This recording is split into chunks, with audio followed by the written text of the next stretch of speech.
আজকে বিশেষ কাজের জন্য বাইরে গেছিলাম, সেই খাতিরে বাইরে খেতে হলো। তো বাইরে খেতে গেলে তো ভালো মাংস ছাড়া কিংবা ভালো মাছ টাছ ছাড়া তো হয় না। তো আজকে মাংস খাওয়া হলো খুব বেশি এবং তেল চর্বিযুক্ত খাবার। তো এরকম আমরা বাসায় খাই না। ঘরে সাধারণত আমরা হালকা মশলা দিয়ে মাংস খাই কিংবা মাছ খাই।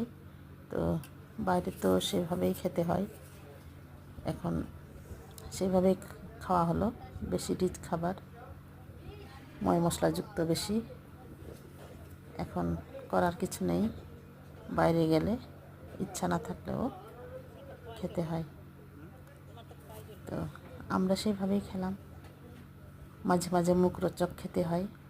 তো ভিডিওটি কেমন লাগলো একটু জানাবেন।